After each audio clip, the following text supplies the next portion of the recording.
block up every day, I put that shit on auto. You make that bed if you're a man, you gotta land it. Try and play with my mind, yeah. Hate if you play with the guys. How you got beat, but ain't nobody died. I've been feeling so lonely. Yeah, lately I've been feeling so. Now I hate my nigga. Welcome back to BrainFLoTv, otherwise known as Hot Topics TV. You already know if the topic is hot, we're on it. Go ahead and hit that subscribe button, please, and let's get right into the topic. They called this one 10 toes down. They called this one standing on business. They called this one proper street cred. We're talking today about YFN Lucci, as YFN Lucci has pled guilty and has been sentenced to 10 years in prison. Now, all the YFN Lucci fans, don't worry about the 10 years. We're about to break that down for you. All right, because it ain't as serious as it seems.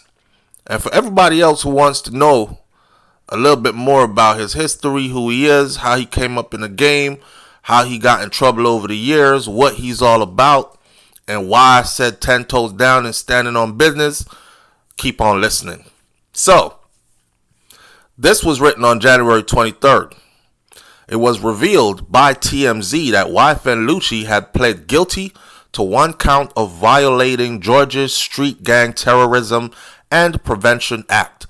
As part of a plea deal, the Atlanta rapper was sentenced to 10 years in prison, with another 10 years of probation to follow.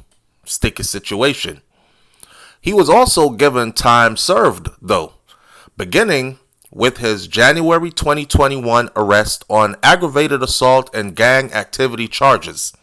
As his attorney, Drew Findling, explained to the publication, YFN will become eligible for parole after 40 months behind bars, which includes the time that he has already served.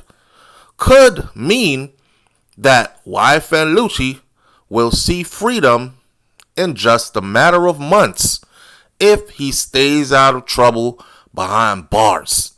He's been getting into some trouble behind bars. YFN Lucci at one point was reported to have been stabbed up at the order of Young Thug behind bars. And the message was sent and he knew who did it.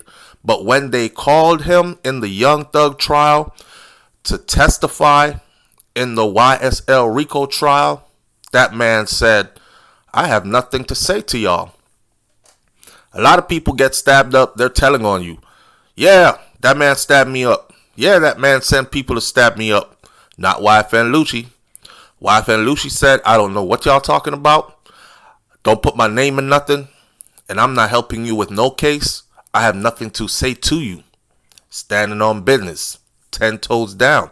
I guess he say YFN and YSL will deal with this in the streets. Right now, Ninja's just trying to get free from behind these cages, man. Right? And get back to the streets and get back to the money and get back to what we do, and we'll handle it that way. Now, that's gangster. I ain't glorifying gangster life. I'm not. But there's a certain code that goes with it. And if you are not going to honor that code, then you shouldn't be in it. Now, as he has maintained for 3 years now, Mr. Bennett, which is his proper name, has said that he will not cooperate in any other case. By entering into this resolution, he will be eligible for parole in as early as 4 months from now. Findings, or Findling, which is his attorney, told TMZ. So 4 months from now or so, we could see YFN Lucci be out for the summer of 2024, out here back to his hot boy shit. The prosecution also agreed that he would be released early on parole, and this will allow him to get back to his children, back to his family, and back to his career. WSB-TV correspondent Michael Seiden reported the amount of time required as 3.5 months. He'll be out before summertime. Initially, Lucci, real name Rayshawn Bennett, he was facing numerous felony counts, including felony murder, which carried a maximum penalty of life in prison without the possibility of parole. The situation stemmed from a December 2020 drive-by shooting that left 28-year-old James Adam fatally injured.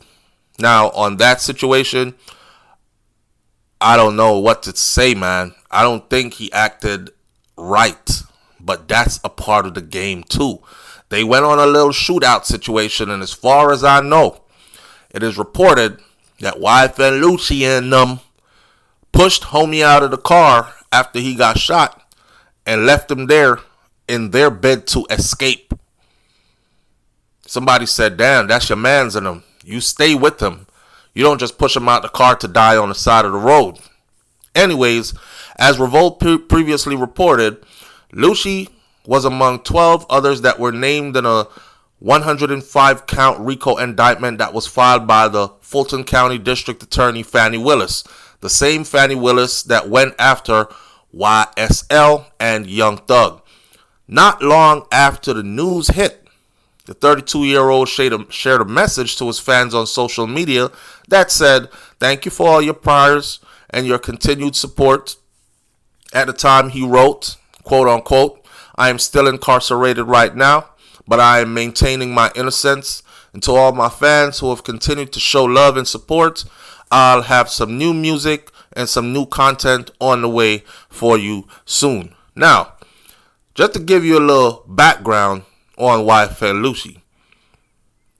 Rayshawn Bennett, YFN Lucci.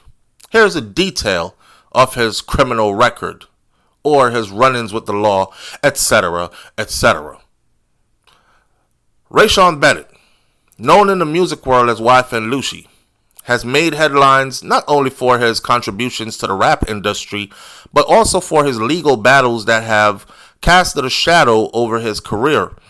This article delves into the journey of Bennett from his early strides in music to his entangled,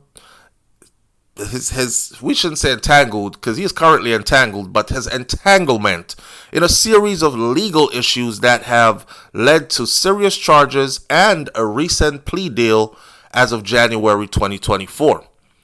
Bennett's story is a complex tapestry of talent, fame, and controversy, reflecting a broader narrative about the intersection of the music industry and legal entanglements. Now, as we unravel the layers of his career and legal battles, it becomes evident how quickly fortunes can change in the spotlight and how actions beyond the stage can have far-reaching consequences.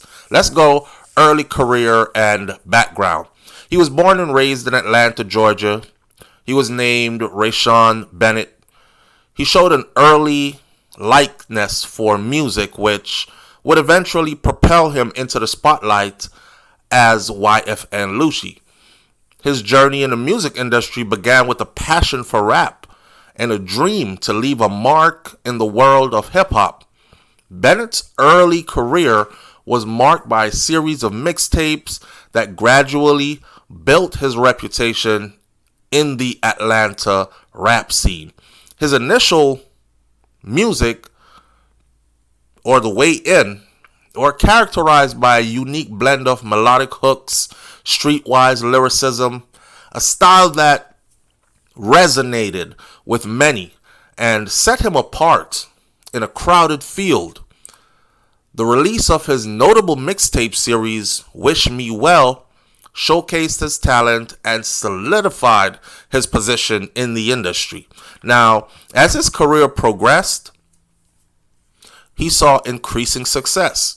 His single, Wet, She Got That, released in 2020, it stood out as a significant hit, further elevating his profile in the rap world. Beyond his music, Bennett also ventured into fashion, participating in campaigns for notable brands like Sean John and others.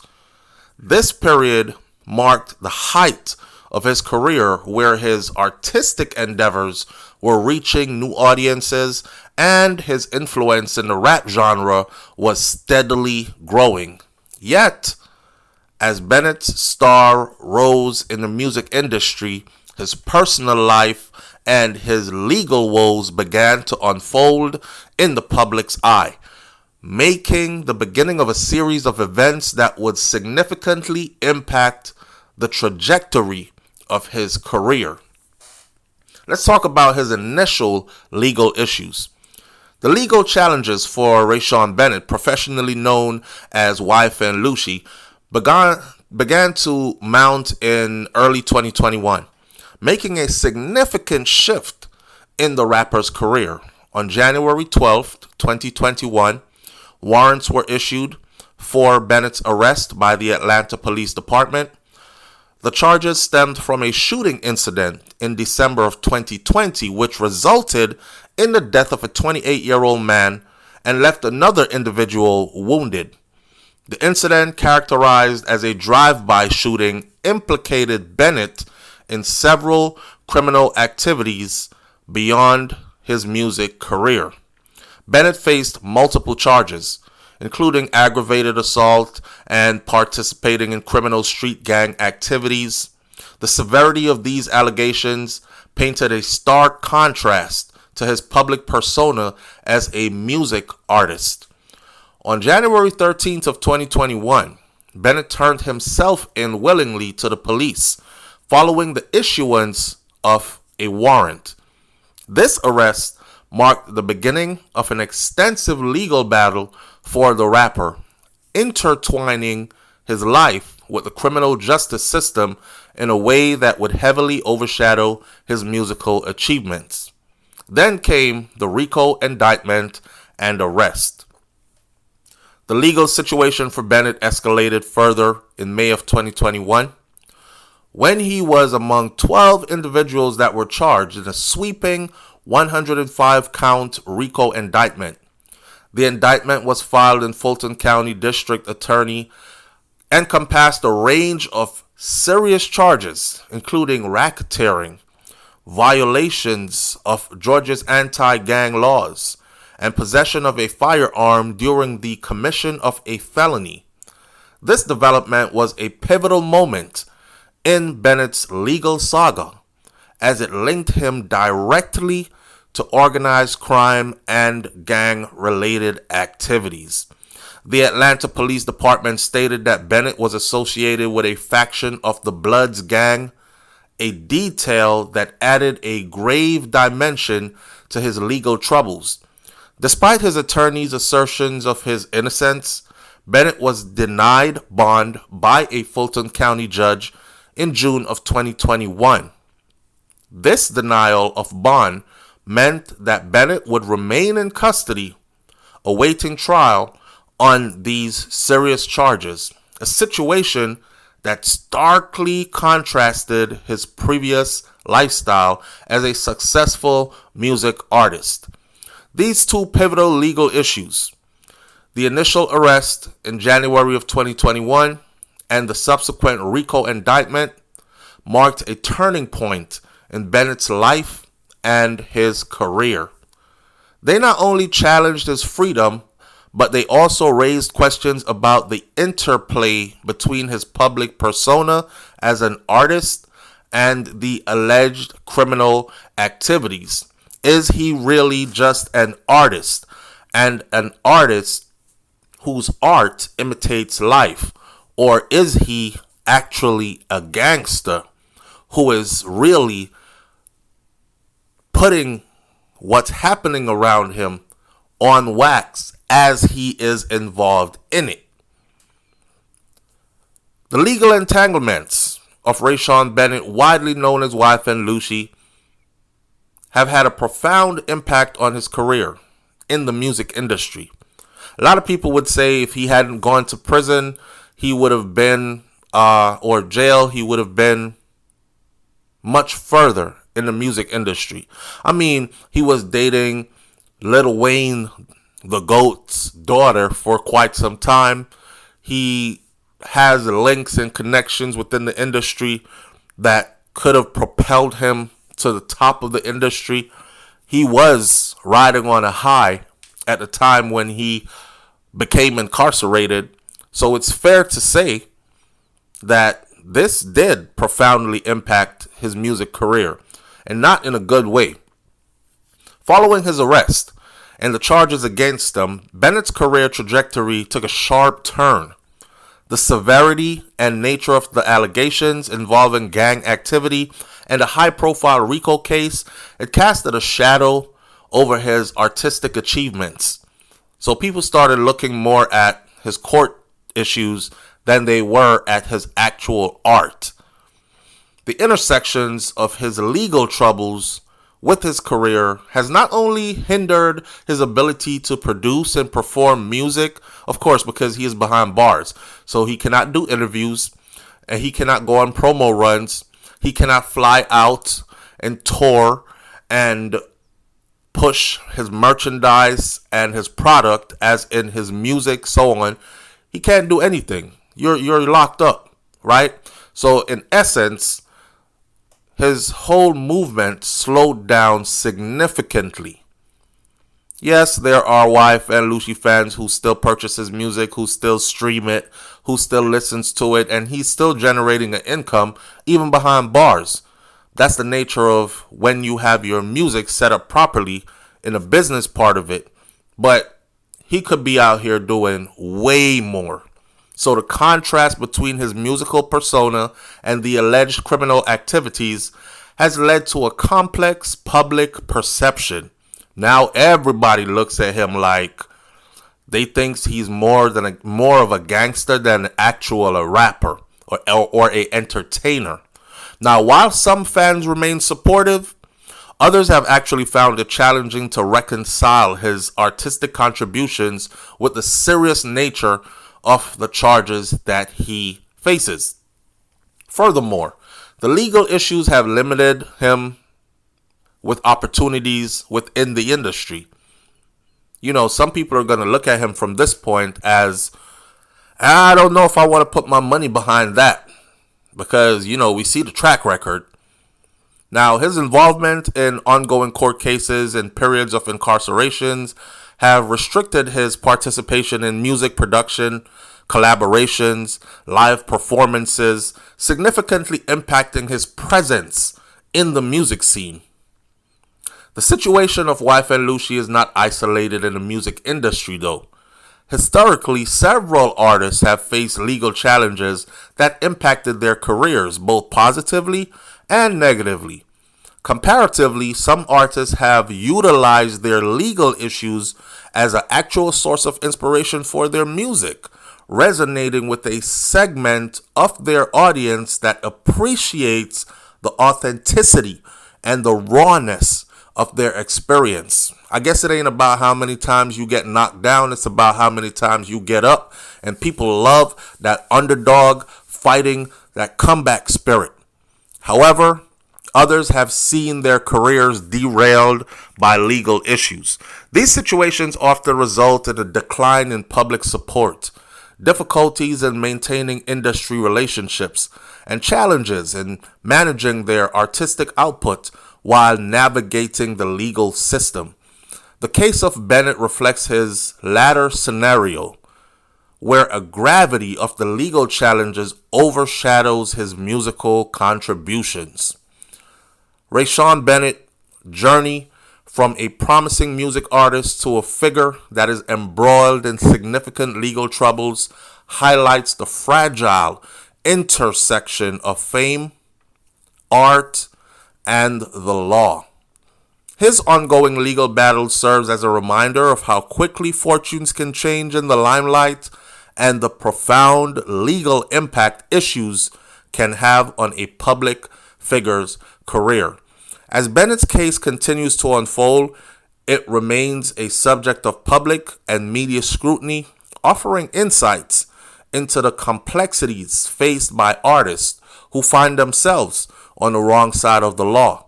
The outcome of this case will not only determine his personal fate, but also will contribute to the broader discourse on the relationship between celebrity culture and legal accountability. Now, like I said in the beginning, YFN Lucci pleaded guilty and he was sentenced to 10 years. And he was also given 10 years of probation to follow 10-year sentence. His 10-year sentence was walked down by time served and good behavior and a bunch of other stuff, which basically his attorney says in a few months he could be eligible for release, which means by summer of 2024 he should be home, back to his family, back to business, back to his flourishing career. Give credit to John M. Kamen. John M. Kamen is a renowned lawyer based in San Francisco, California. He was born October 18, 1956 in Tennessee, USA. He is known for his extensive experience in criminal justice, defense, and psychology. So shout out to him for putting this piece together for us. And for YFN Lucci, I think the message is, listen, at some point you're going to have to make up your mind. You can't have one foot in the streets and one foot in the industry. You're going to have to jump on one side or the other side. This is where you can no longer straddle the fence. He's probably going to have to cut ties with some people. He's probably going to have to burn some bridges. He's probably going to have to never return to some places that he used to be frequenting. But this is where it comes down to making a decision if you want to be an artist that flourishes in the industry, or you still want to be known amongst your gang in the streets. We'll see. We wish YFN Lucci nothing but the best. He makes great music. That's something that cannot be taken away from him. Super talented, and can't wait to have him back on the scene again, man, where he could keep on putting it out. Now, I'll tell you what, if he is out for summer 2024, this summer about to catch hell in a good way, because I know with the time he has spent locked up, he got some pent up work that he's ready to put out. And we'll see how that unfolds. Leave your comments in the comment section below. Tell me what you think about this one, and I'll catch you on the next video. It's BrainFLoTv, better known as Hot Topics TV. You already know, if the topic is hot, we're on it. I'm out. Peace.